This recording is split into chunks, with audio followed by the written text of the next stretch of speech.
Dhurandhar 2 coming. I'm sure that's going to be as exciting, if not more, than the first one. I think the first one was a trailer. जरा भी बाकी है मेरे दोस्त. Wait till you see Ranbir. तो कहा जा रहा है कि इसका पार्ट 2 भी बनाया जाएगा, और अगर पार्ट 2 बनाया जाएगा तो यकीनन वो इससे भी ज्यादा हो सकता है कि टफ हो. In this particular scene, Sanjay Dutt says he refers to circumcision, which is khatna. And he literally refers to the genitals, the private parts of Muslim men. How did the censor board allow such a demeaning thing for not just Indian Muslims but Muslims in general? पूरा पीके MK B किया गया है बाकायदा, पर पाकिस्तान के साथ इलू इलू करने वालों को बेहोश कर दिया है. धुरंधर 2 19 मार्च 2026 को सिनेमाघरों में लगने वाली है. लियारी में बहुत गैंग है, और कराची में, लियारी में और सिंध में और हर जगह पे ये छोटे बड़े कई क्रिमिनल ग्रुप्स जो हैं वो पाए जाते हैं. पहले भी पाए जाते थे, अब इस वक्त भी मौजूद हैं, और वो इसी तरीके से लड़ते हैं, इसी तरीके से गोलियां चलती हैं. मैं एज आ लियारी का खुद रहने वाला हूँ, बल्कि मैं रहमान भाई का खुद हमसाया हूँ. मेरा घर उनके घर के साथ ही है और हम कारोबार भी करते हैं यहाँ पे. पाकिस्तान एक आतंकवादी देश है जिसकी सरकार तवाइफों की तरह आईएसआई के कोठे पर नाचती है. ये धुरंधर बहुत अच्छे तरीके से दिखाती है. यहाँ पे जो अनमोल रतन हमने बिठा के संभाल के रखे हैं, उनको अब ये खतरा जरूर हो गया है कि उनके ऊपर भी फिल्म बनाई जा सकती है. और अब कसाब अगर अल्लाह अकबर के नारे के साथ लोगों पर AK-47 चलाएगा तो भाई आपको क्यों लगता है कि फिल्म में उसको बैलेंस करने के लिए जय श्री राम करके दिखाना चाहिए था? नमस्कार दोस्तों, धुरंधर मूवी के क्रिएटर्स ने अब ये भी ऐलान कर दिया है कि जल्द ही इसका पार्ट 2 भी आने वाला है, वो भी 2026 मार्च में. इसके बाद से पाकिस्तान की जान हालत में आ चुकी है, क्योंकि जिस तरह से धुरंधर में पाकिस्तान के टेररिज्म इंडस्ट्री को एक्सपोज किया गया, और इस मूवी को पूरी दुनिया भर में काफ़ी ज़्यादा प्रेज भी मिल रहा है. सब कह रहे हैं कि पहली बार किसी ने पाकिस्तान की असली सच्चाई पूरी दुनिया के सामने रखी है. इन सब चीज़ों को देख करके अब पाकिस्तान काफ़ी ज़्यादा खौफ में है, और पाकिस्तान कह रहा है कि भारतीय सरकार साजिश करके बॉलीवुड से ऐसे मूवीज़ बनवा रही है ताकि पाकिस्तान को बदनाम किया जाए. लेकिन फिर भी पाकिस्तान के खुद आम जनता इस मूवी को VPN लगाकर देख रही है. चलिए इसी पर आगे पाकिस्तानी मीडिया का रिएक्शन देखते हैं. अगर आपको हमारा वीडियो पसंद आए तो वीडियो को लाइक करें और कमेंट बॉक्स में बताएं कि धुरंधर आपने देखा या नहीं. हम सोशल मीडिया की हद तक अगर हम बात करें तो कहा जा रहा है कि इसका पार्ट 2 भी बनाया जाएगा, और अगर पार्ट 2 बनाया जाएगा तो यकीनन वो इससे भी ज्यादा हो सकता है कि टफ हो.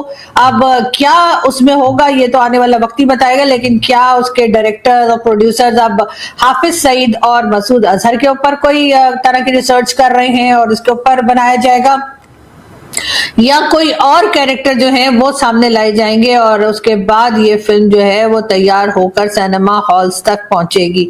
लेकिन ये जरूर है कि यहाँ पे जो अनमोल रतन हमने बिठा के संभाल के रखे हैं, उनको अब ये खतरा जरूर हो गया है कि उनके ऊपर भी फिल्म बनाई जा सकती है. और अब अगर इंडियन फिल्म मेकर्स को ये लगेगा कि अगर इस तरह के कैरेक्टर्स के ऊपर फिल्म बनाई जाए तो वो फिल्म अब चलेगी या वो फिल्म अब हिट होगी, तो यकीनन तमाम के तमाम लोग जो हैं वो अब इस तरफ जाना शुरू कर देंगे और इस तरफ जो है वो फिल्म बननी शुरू हो जाएंगी. क्योंकि जाहिर है ऑडियंस जो है वो हर कुछ अरसे के बाद जो है कुछ चेंज चाहती है, चाहे वो यूट्यूब चैनल हो, चाहे टीवी चैनल हो, चाहे फिल्म हो या मेन स्ट्रीम मीडिया हो या कुछ भी हो. टीवी पे आपको पता ही है कि लोग चाहते हैं कि कुछ नया हो और कुछ ऐसी चीज आए जिसको कि अब लोग जो हैं वो अब समझना चाह रहे हैं कई चीजों को. ये फिल्म जो आई है वो यकीनन बहुत से लोग ये बात भी कर रहे हैं कि यशराज फिल्म और कई दूसरे बैनर्स जो भारत में है वो पहले जिस तरह की फिल्में बनाया करते थे, जिसमें कि बताया जाता था कि हिंदुस्तान और पाकिस्तान में जिस तरह के लोग यहाँ से वहां और वहां से यहाँ आ रहे हैं,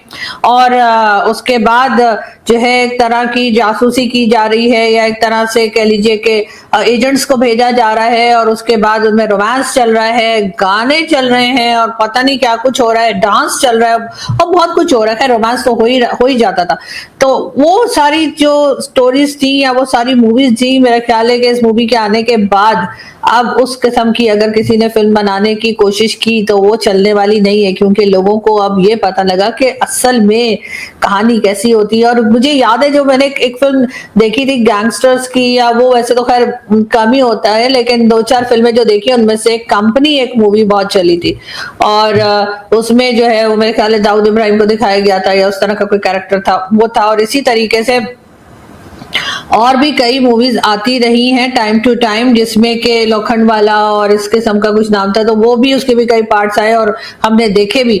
लेकिन अब ये फिल्म जो आई है उसमें पाकिस्तान दिखाया है, पाकिस्तान के लोग दिखाए हैं, पाकिस्तान का जैसे कहना चाहिए कि पूरा का पूरा कह लीजिए कि जो गैंग यहाँ पे है, जो कि कोई झूठी बात नहीं है, लियारी में बहुत गैंग है और कराची में, लियारी में और सिंध में और हर जगह पे ये छोटे बड़े कई क्रिमिनल ग्रुप्स जो हैं वो पाए जाते हैं, पहले भी पाए जाते थे, अब इस वक्त भी मौजूद हैं और वो इसी तरीके से लड़ते हैं, इसी तरीके से गोलियां चलती हैं। पाकिस्तान एक आतंकवादी देश है जिसकी सरकार तवाइफों की तरह आईएसआई के कोठे पर नाचती है। यह धुरंधर बहुत अच्छे तरीके से दिखाती है। फिल्म की पूरी कहानी बता के मैं आपका मजाक किरकिरा नहीं करना चाहता, इसलिए एक लाइन में फिल्म की कहानी बताता हूं। पाकिस्तान टेररिस्ट अटैक्स का जवाब देने के लिए इंडियन इंटेलिजेंस रणवीर सिंह को जासूस बना के पाकिस्तान में रहने के लिए भेजती है ताकि वो पाकिस्तान के घर में घुस के पाक के नापाक इरादों का PKMKB कर सके। और इस बार PKMKB का वही मतलब है जो आपको पता है। एक्टिंग की बात करूं तो रणवीर सिंह इस फिल्म की जान भी है और पहचान भी है। धुरंधर बन के रणवीर ने अपनी लाइफ का सबसे मुश्किल रोल निभाया है क्योंकि इस फिल्म में उनके पास डायलॉग्स की ज्यादा जगह ही नहीं है, सिर्फ एक्सप्रेशंस, और उसमें भी लाउड होने का स्कोप नहीं। एनिमल में जो रणबीर ने किया, धुरंधर में रणवीर ने उससे एक कदम ज्यादा ही कर दिया है। धुरंधर में सबसे जबरदस्त रोल मिला है अक्षय खन्ना को और उन्होंने रहमान डकैत बन के अपनी जिंदगी की सबसे बेहतरीन परफॉर्मेंस दी है। अक्षय खन्ना का डांस ऑलरेडी वायरल हो चुका है और उनकी डायलॉग डिलीवरी और एक्सप्रेशंस आपका दिल जीत लेंगे। रहमान डकैत की दी हुई मौत बड़ी कसाईनुमा होती है। फिल्म में संजय दत्त को भी बढ़िया और जोरदार रोल मिला है।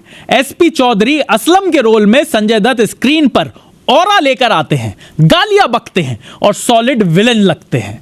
वैसे एक और बात जो संजय दत्त की आपको इंप्रेस करेगी, संजय दत्त 66 के हो गए हैं, लेकिन जहां उनसे उम्र में छोटे सलमान खान, अजय देवगन एक्शन सीन्स में शरीर हिलाने में एहसान कर रहे हैं, संजय दत्त ने अपने आप को इस रोल में फुल झोंक दिया है। इसके अलावा फिल्म में अर्जुन रामपाल जो ISI चीफ का रोल कर रहे हैं, राकेश बेदी जिन्होंने पाकिस्तानी पॉलिटिशियन का बेहतरीन रोल किया है, R माधवन जो अजीत डोभाल वाले रोल में हैं और फिल्म की हीरोइन सारा अर्जुन, सभी का काम बहुत बढ़िया है। अगर किसी का काम बढ़िया नहीं है या बिल्कुल इंपैक्ट नहीं डालता तो वो पूरी फिल्म में स्क्रीन के नीचे लिखे हुए मैसेज का है, smoking is injurious to health, या धूम्रपान सेहत के लिए खराब है। क्योंकि भाई पूरी फिल्म में पाकिस्तान प्रेमियों के पिछवाड़े से ज्यादा कुछ जला है तो वो फिल्म में सिगरेट ही है।